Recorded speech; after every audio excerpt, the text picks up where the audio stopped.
네, 오늘 사도행전 2장 37절에서 39절 이와 있는 말씀을 통하여 얼마든지 부르시는 자들에게 하신 것이라 라고 하는 주제를 가지고 은혜를 나눠보고자 합니다. 네, 오늘은 성령 강림 주일로 지킵니다. 오순절은 6월절 이후 50일째 되는 날로서 보리를 수확하여 그 열매를 드리는 절기입니다. 이날 성령께서 성도들에게 임하신 사건이죠. 예수님께서는 당신이 승천 후 성령이 오신다는 약속을 요한복음서 15장 26절에 하셨고, 구약에서도 성령의 강림을 요엘서 2장 28절여에 약속하셨습니다. 오순절의 이러한 성령의 강림의 이 사건은 예언의 성취의 사건이었습니다. 이 사건으로 말미암아 예수님의 제자들은 본격적으로 복음을 소아시아, 마케도니아, 로마 그리고 전 세계로 전파하는 전도자가 되었습니다. 왜냐하면 성령이 오시는 목적 자체가 제자들로 하여금 복음을 밝히 전하도록 하기 위함이었습니다. 오늘 성령의 강림이 있고 난 이 사건은 제자들로 말미암아 역동적이게 만드는 사건이 되게 만들었고, 많은 이들이 회개하고 주께 돌아오는 사건이 되기도 하였습니다.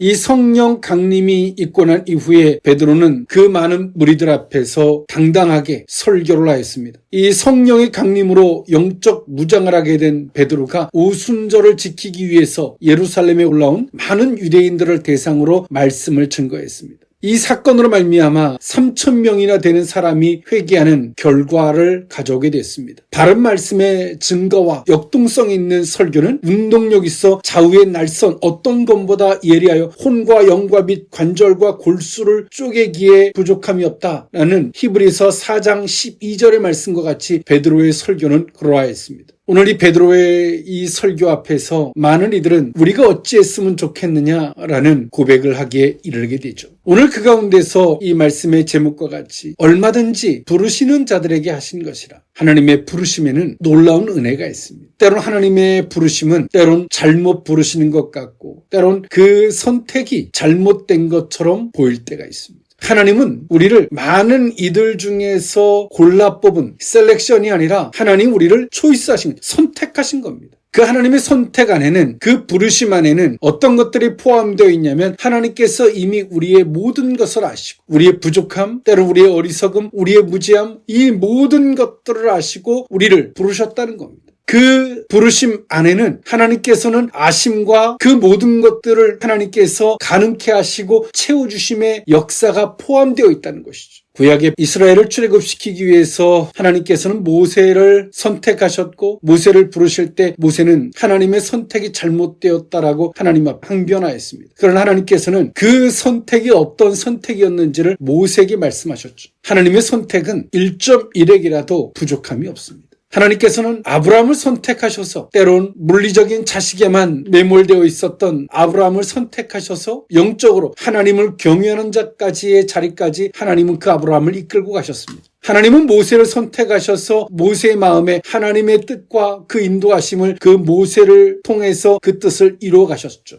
하나님이 부르시면 이와 같이 우리의 모든 것들을 아시며 우리의 모든 것들을 채우심의 역사가 포함되어져 있습니다. 그러므로 여기서 아주 중요한 것이 있죠. 하나님의 부르심 안에는 우리가 절대적인 순종과 그 하나님에 대한 신뢰가 그 가운데 함께할 때 하나님의 이 부르심의 이 놀라운 역사가 영광이 될 수 있다는 사실입니다. 베드로의 설교는 많은 이들을 찔리게 만들었습니다. 예수님은 메시아였고, 예수님은 죽으셨지만 부활하셨으며, 그리고 오순절의 마가다락방에 이와 같이 성령이 임한 것은 우리들이 술이 취한 것이 아니라 하나님의 놀라운 역사, 구약 성경에 대한 말씀의 성취였음을 베드로는 설교했습니다. 요엘서 2장 28절 여호와의 있는 말씀에 보면, 그 후에 내가 내 영을 만민에게 부어주리니 너희 자녀들의 장래 일을 말할 것이며, 너희 늙은이는 꿈을 꾸며 너희 젊은이는 이상을 볼 것이며, 29절 그때 내가 또 내 영을 남종과 여종에게 부어줄 것이며, 30절 내가 이적을 하늘과 땅에 베풀리니 곧 피와 불과 연기 기둥이라. 31절 여호와의 크고 두려운 날이 이르기 전에 해가 어두워지고 달이 핏빛같이 변하려니와 라고 성경에 말씀하고 있는 바와 같이, 오늘 베드로는 구약의 요엘서의 말씀을 들어서 예루살렘의 오순절의 절기를 지키러 왔던 자들에게 설교했습니다. 그러므로 너희들은 회개하라는 것이죠. 그러나 베드로의 설교 앞에서 그들은 자신의 잘못을 보게 되었고 하나님의 말씀을 기준으로 자신들이 행동한 그 행동들을 바라봤을 때 그들은 두렵고 떨렸습니다. 우리의 관점에서 보면 우리가 행동한 그 행동이 합리적이고 타당하고 옳은 것처럼 보이지만 하나님의 말씀을 기준으로 보면, 하나님의 말씀의 관점으로 보면 우리의 행동이 적나라하게 보일 수가 있죠. 오순절의 절기를 지키러 왔던 자들이 그러하였습니다. 상황과 처세를 따라 일련의 그 모든 사건들을 바라봤을 때에 그들은 자신들이 무엇을 잘못했는지 몰랐어요. 그러나 베드로의 설교의 말씀을 통하여, 구약의 말씀을 통하여, 예언의 성취적인 말씀의 관점으로 자신들이 한 행동들을 바라봤을 때 예수님이 메시아였고 자신들이 그 예수님을 사형에 넘겨준 자요, 패역한 세대였음을 그들은 보게 되었습니다. 자신을 보게 된 것이죠. 적나라하게 말입니다. 이게 신앙이죠. 신앙이라는 것은 내 관점에서 보면 어떤 것도 안 보이지만 주의 말씀의 관점에서 보면 보이게 되어 있어요. 그런 자들이 회개하는 겁니다. 그런 자들이 죽게 돌아오는 것이죠. 사단은 상황과 여건과 우리의 중심에서 끊임없이 보게 만듭니다. 그러면서 우리의 타성에 젖어서 자기 중심적 사고에 젖어서 하나님 앞에 연민의 기도와 통곡을 하게 만들죠. 그 사단한테 다 속고 있는 거예요. 하나님의 이름을 거짓되이 부르고 있는 자들의 결과입니다. 그러나 성령은 주의 말씀의 관점으로 보게 하고 하나님의 관점에서 우리를 냉정히 보게 하는 것이죠. 이것이 신앙입니다. 그 말씀 앞에서 바라보고 그들이 두렵고 떨 때에 베드로는 당당히 말합니다. 얼마든지 부르시는 자들에게 하신 것이라. 이 하나님의 부르심에는 얼마든지, 이 하나님의 놀라운 은혜는 얼마든지는 그들의 모든 것들을 다 가늠할 만한, 모든 것들을 포함하고 모든 것들을 능히 충족할 만한, 받아들이실 만한 그 은혜를 말씀하십니다. 얼마든지 부르시는 자들에게 하신 것이다. 하나님의 은혜는 이와 같이 놀라운 은혜입니다. 부르심의 은혜는 이와 같이 놀라운 은혜죠. 그러나 우리는 하나님의 부르신 이에 집중하지 아니하고, 부르신 이는 전능하신 만왕의 왕이시죠. 성도들에게 성령을 부어주셔서 그 모든 것들을 가능케 하시는 부르신 하나님을 바라보지 않고 자신의 부족함, 자신의 허물, 자신이 가지고 있는 한계성을 중심으로 부르신 이의 선택을 바라보는 겁니다. 그러다 보니 항상 우리는 무엇을 보게 되냐면 세상과 그 세상에서 한없이 부족한 자신과 그런 나를 부르신 하나님의 선택이 도리어 무거운 짐이 되는, 세상과 부르신 이의 선택 앞에서 이러지도 저러지도 못하는 어리석은 중심의 자리에서 표류하고 있는 것이 이 시대의 크리스천들의 자화상인지도 모릅니다. 신앙은 우리를 부르신 이를 바라보는 것이고 부르신 이를 집중하는 것이며 부르신 이를 통하여 우리를 선택하신 걸 바라볼 때 그것은 영광이고 은혜이고 하나님 안에서 모든 것들이 얼마든지 가능하게 되는 은혜인 줄 믿습니다. 베드로의 설교는 이와 같이 저들의 죄를 지적하는 걸 넘어서 저들이 회개하고 구원받을 은혜의 방편을, 하나님의 본심을 소개해주고 있다는 것입니다. 얼마든지 부르시는 자들에게 하신 것이라 그 의미를 오늘 이 본문에 있는 말씀을 통하여 세 가지로 나눠보고자 합니다. 첫 번째로 그리하면 성령의 선물을 받으리니입니다. 사도행전 2장 37절에서 38절에 있는 말씀인데요. 그들이 이 말을 듣고 마음에 찔려 베드로와 다른 사도들에게 물어 이르되 형제들아 우리가 어찌할꼬 하거늘 베드로가 이르되 너희가 회개하여 각각 예수 그리스도의 이름으로 세례를 받고 죄사함을 받으라. 그리하면 성령의 선물을 받으리니. 아멘. 베드로의 설교 앞에서 예루살렘의 절기를 지키러 왔던 그들은 두렵고 떨렸습니다. 이들은 자신을 보기 시작한 거예요. 회개는 시간이 남아 돌아서 도덕성이 뛰어난 사람들이 하는 것이 아닙니다. 회개는 주의 말씀에 의하여 자신을 보는 자, 하나님 중심에서 하나님의 관점에서 자신을 보는 자가 하는 것이 회개입니다. 잘못한 사람만이 회개하는 것이 아니라 우리가 빛을 향하여 나가면 나갈수록 우리의 작은 먼지가 커 보이는 것이 신앙입니다. 그 회개는 하나님의 능력을 불러일으키는 원리요 도구와 같습니다. 억지로 회개하고자 하는 회개는 도덕과 윤리의 회개에 지나지 않습니다. 진정한 회개는 하나님 중심에서 하나님 말씀에 의하여 성경을 기준으로 자신을 돌아보는 것입니다. 그럴 때 우리는 회개할 수 있게 되는 것이죠. 아, 이것이 잘못된 것이었구나. 이것이 잘못이었구나 라고 하는 것을 인정하게 됩니다. 그러나 사단은 하나님의 관점에서 말씀을 기준으로 보지 못하게 합니다. 앞서 언급해드렸던 바와 같이 끊임없이 자기 중심에서, 자신의 연민에서, 자신의 연약함에서 그렇게 성경의 구절들을 사단은 인용합니다. 하나님도 그 연약함을 아시고 성경의 구절들을 사단은 이용하여 우리로 회개하게 하는 것이 아니라 자신의 연민과 합리화에 빠져서 하나님이 공감해 주기를 바랍니다. 하나님은 동의하거나 공감하지 않습니다. 그것은 사단의 술책입니다. 우리가 그런 식으로 기도하고 있다면 우리는 사단에게 속고 있는 겁니다. 하나님의 말씀에 의하여 적나라하게 자신들을 발견했던, 절기를 지키러 모였던 유대인들은 적나라하게 자신들을 보게 되었고, 그들은 우리가 어찌할꼬 종전까지만 해도 자신들이 무엇을 잘못했는지조차 몰랐어요. 왜냐하면 유대 종교 지도자들의 관점에서 그들은 모든 것들을 생각하고 판단했고 행동했거든요. 그러나 베드로의 설교 앞에서 구약의 말씀을 들어서 다윗, 요엘, 그리고 예수님이 하셨던 그 사역들을 성경의 관점에서 베드로가 조목조목 설교할 때, 그 설교의 관점에서 자신들을 바라볼 때 드디어 자신들이 무엇을 잘못했는지를 적나라하게 발견할 수 있었어요. 그런 자들이 회개에 앞서서 겪는 것이 무엇입니까? 오늘 이 본문에 있는 말씀처럼 두려움입니다. 그리고 자신의 잘못 앞에서 탄식하는, 어떻게 했으면 좋을까 과연? 심각성이 보이는 거죠. 사건과 환경과 자신의 처지가 심각해 보이는 것이 아니라 자신이 한 행동에 대해서 심각성을 느끼는 거예요. 이것이 신앙입니다. 베드로는 그들에게 말했습니다. 이르되 너희가 회개하여 각각 예수 그리스도의 이름으로 세례를 받고 죄사함을 받으라. 그리하면 성령의 선물을 받으리니 라고 베드로는 당당히 그들에게 주문하였습니다. 베드로는 성경에서 이렇게 말하는 요지는, 의도는 너희를 탄식하게 하는 목적이 아니다. 비록 너희들이 잘못했지만 회개하라는 것이죠. 돌아오라는 겁니다.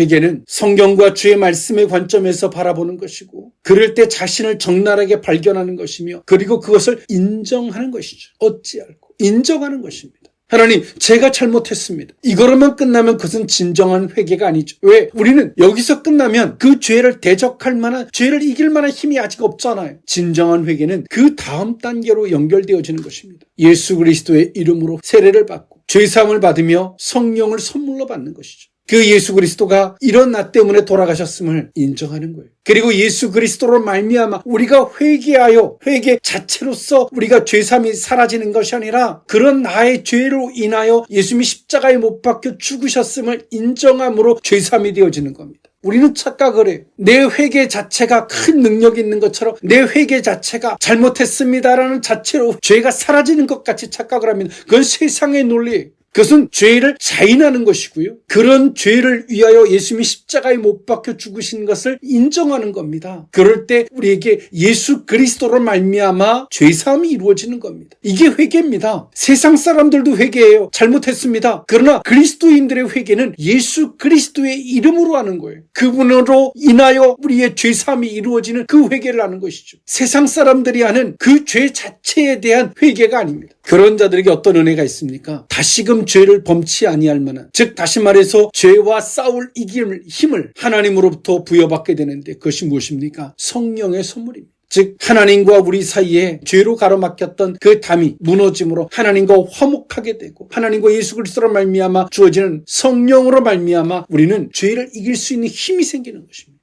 우리는 죄 자체와 싸울 힘이 없어. 우리가 죄와 싸우려고 하면 할수록 우리는 10번 싸우나 10번을 다칠 수밖에 없습니다. 그 속에서 우리는 하나님 앞에서, 하나님, 내가 죄를 싸우려고 했던 거 아시죠? 그러므로 하나님 앞에 우리가 동의를 얻어낼 수 있는 건 아니에요. 우리는 죄와 10번을 싸우든 100번을 싸우든 우리는 죄를 이길 힘이 없습니다. 왜냐하면 우리는 죄인이기 때문에 그렇습니다. 원죄를 갖고 있기 때문에, 우리는 죄인이기 때문에 그 죄를 이길 힘이 없습니다. 어둠이 어둠을 이길 수 없는 것과 같이 말입니다. 빛이 오면 어둠이 자연스럽게 물러가는 것처럼 우리는 성령의 힘을 덧입어야지만이 내 자신을 이기게 되고 죄를 이길 힘이 생깁니다. 이것이 복음의 신앙입니다. 베드로는 우리가 어찌할꼬 두려워 떨고 탄식하는 그들에게 말했습니다. 회개하라고. 그러나 잘못했습니다를 너희들이 잘못한 양심에 비추어서만 하지 말고 예수 그리스도의 이름으로, 그분의 공로를 따라, 그러기 때문에 그 예수님이 나의 죄 때문에 돌아가셨음을 예수 그리스도의 이름으로 회개하라는 거예요. 예수 그리스도의 이름으로 회개하지 않으면 우리가 골백번 회개해도 하나님은 우리와 상관이 없습니다. 그것은 세상 사람들이 하는 후회와 탄식에 지나지 않습니다. 예수 그리스도의 공로를 따라서, 그리고 그기 때문에 나의 어떤 공로로도 회개할 수 없고, 회개한다 하여 하나님이 받아주실 그것이 없기에 예수 그리스도의 이름으로 회개하니 나를 용서해 주시옵소서. 예수 그리스도의 이름 때문에 하나님 우리를 용서해 주시는 겁니다. 그리고 그에 대한 증거로서 성령을 선물로 받는 것이죠. 그 성령이 어둠을 물러가게 하고 죄를 대적하게 하며 죄를 이길 수 있는 힘을 갖게 되는 것입니다. 베드로는 저들의 공로, 조금만 더 힘써봐, 애써봐, 다시금 이렇게 행동하지 마, 이것이 아닙니다. 베드로의 설교는 무엇입니까? 너희들이 회개하여 성령을 선물로 받으라는 것입니다. 복음이죠. 여러분 복음적 신앙생활을 하고 계십니까? 우리는 성령 강림주의를 맞이하여 성령이 우리에게 주어지는 은혜가 어떤 것인지, 성도는 성령을 힘입은 신앙생활을 하지 않으면 신앙생활은 종교생활에 지나지 아니하고, 신앙생활은 기쁨과 은혜의 시간이 아니라 수고하고 또 다른 무거운 짐에 지나지 않습니다. 세상의 무거운 짐도 져야 되고 종교의 무거운 짐도 져야 합니다. 그러나 성령의 은혜를 덧입으면 우리의 신앙은 성령으로 말미암아 우리에게 그 모든 것들을 가능하게 하며, 성령으로 말미암아 세상을 이기게 하시고, 성령으로 말미암아 죄악을 이기게 하시고, 성령께서 친히 우리의 모든 삶을 담당해 주시는 그 은혜를 맛보아 할 수 있는 은혜의 삶을 살게 되는 것입니다. 오늘 이 말씀이 저와 여러분들에게 신앙을 다시 한번 점검해 볼 수 있는 복된 기회의 시간일 수 있기를 원합니다. 얼마든지 부르시는 자들에게 하신 것이라 두 번째 의미는 이 약속은입니다. 사도행전 2장 39절에 있는 말씀인데요. 이 약속은 너희와 너희 자녀와 모든 먼 데 사람 곧 주 우리 하나님이 얼마든지 부르시는 자들에게 하신 것이라 하고. 아멘. 베드로의 이 설교는 저들에게 처음에는 두렵고 양심에 찔리고 탄식이었지만 이제 성령이 이런 놀라운 선물을 주시겠다라고 하는 베드로의 이 설교는 그들에게는 솜사탕처럼 들렸습니다. 구름처럼 들렸어요. 진짜 내게 이렇게 은혜가 주어질 수 있을까? 진짜 은혜일까? 이 말씀이 진짜 이렇게 나 같은 자에게 이렇게 임할 수 있을까라는 유대인들이 그렇게 받아들일 만한 것이었습니다. 여전히 유대인들은 자신들이 한 행동, 자신들이 잘못한 오직 그것만을 기준으로 바라보고 있어요. 여전히 하나님의 중심, 그리스도의 중심으로 바라보고 있지 않기 때문에 이들은 여전히 복음의 시각, 복음의 관점을 잘 몰라요. 여전히 자신이 잘못한, 자신이 행동한 그 관점에서 바라보기에 두렵고, 베드로의 이 놀라운 이런 설교는 그들에게는 구름처럼 솜사탕처럼 들리는 거예요. 아유, 과연 그렇게 될까? 나의 잘못을 기준으로 바라보면 베드로가 하나님이 용서해 주시고 이런 성령의 선물을 너에게 주실 거라고 하는 이 설교는 그들이 받아들여질 수가 없었어요. 이에 베드로는 말씀을 전합니다. 유대인들은 구약을 믿죠. 내가 이렇게 설교하는 이 설교는 우연한 것이 아니라, 내가 지어낸 것이 아니라 이미 구약에 약속되었던 것이며 그 약속의 성취라고 베드로는 말하고 있는 겁니다. 앞서서 말씀드렸던 바와 같이 요엘서 2장 28절 이하에 있는 말씀을 들어서 베드로는 말하고 있는 거죠. 이미 요엘 선지자가 구약에서 2장 28절 이하에 이렇게 말씀했던 것이 있는데 그 말씀의 성취야. 너희들은 구약을 믿잖아. 그 구약의 말씀에 대한 성취야라고 그들에게 설교하고 있는 거예요. 그러면서 말합니다. 이 약속은 하나님께서 이미 요엘서 예수 그리스도가 이 땅에 오시기 전에 이미 약속되었던 것이고, 예수 그리스도로 말미암아 이 약속이 이제 성취되어졌는데, 이 약속은 지금 너희들이 생각하는 내 잘못이 이렇게 큰데 과연 이렇게 이런 은혜가 받을 수 있을까라고 생각하지만, 이 약속은 그 모든 것들을 넘어선, 이 약속은 너희와 너희 자녀와 모든 먼데 사람, 즉 세계 열방의 모든 이방인들, 먼데 사람 곧 주 우리 하나님이 얼마든지 부르시는 자들에게 하신 것이라. 하나님께 세계 열방 가운데 선택한, 부르신 그 모든 자들에게 이런 은혜가 있다라고 말씀하고 있는 거예요. 베드로의 이 말씀은 유대인들이 자신의 잘못 하나 심각해서 그 잘못이라는 관점에서 베드로의 이 성령의 놀라운 이 선물과 용서를 말하는데, 자신의 잘못이란 관점에서 바라볼 때 하나님의 용서도 회개도 그들은 너무나 버겁게 느껴져요.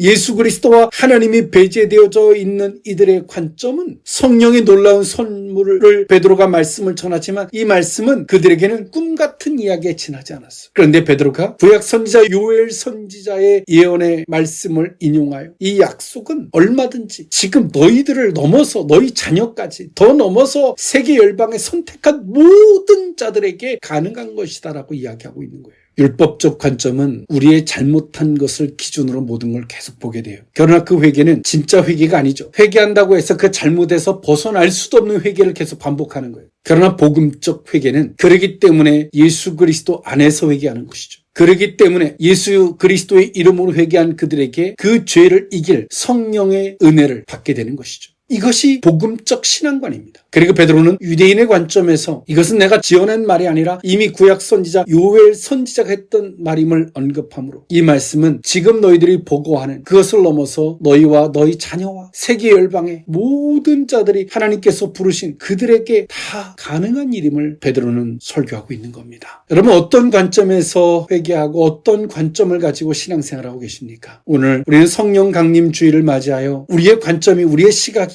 어느 관점, 어느 시각에서 바라보고 살고 있는지, 어느 관점에서 신앙생활하고 있는지를 되돌아볼 수 있는 저와 여러분의 신앙생활이 될 수 있었으면 좋겠습니다. 얼마든지 부르시는 자들에게 하신 것이라 마지막 세 번째 의미는 이 패역한 세대에서 구원을 받으라입니다. 사도행전 2장 40절에서 41절에 있는 말씀인데요. 또 여러 말로 확증하며 권하여 이르되 너희가 이 패역한 세대에서 구원을 받으라 하니 그 말을 받은 사람들은 세례를 받으며 이날에 신도의 수가 3,000이나 더하더라. 아멘. 오늘 베드로는 그 말씀을 듣는 자들에게 이 패역한 세대에서 돌아서라 라고 베드로는 설교했습니다. 여기서의 패역한 세대는 예수 그리스도를 부인하고 십자가에 못 박은, 즉 당시에 패역한 이 사악한 세대를 가리킵니다. 이들도 종전까지만 해도 똑같이 패역한 세대였죠. 그러나 지금 이들은 자신이 패역한, 자신이 사악한 자인 것을 오늘 베드로의 설교를 통해서 발견하게 됐어요. 그들에게 베드로는 주문합니다. 그 패역한, 그런 사악한 세대에게서 너희가 돌아서라, 분리되어져라 라고 말합니다. 구약에서 패역한 세대는 하나님의 심판을 받게 되었습니다. 그러나 오늘 이 본문에 있는 말씀에 보면 비록 예수를 죽이는데 동참한 자라도 구원받을 수 있는 방편, 즉 회개하고 돌아설 것을 베드로는 그 양심에 찔려하는 그들에게 주문하고 있는 것입니다. 우리는 신앙생활함에 있어서 하나님 앞에 은혜를 입고 우리가 찔리고 회개하고 성령의 은혜를 선물로 받고 하지만 우리는 그 패역한, 그 사악한 세대에게서 그 타성에 젖어서 돌아서려고 하지 않습니다. 분리되어지려고 하지 않아요.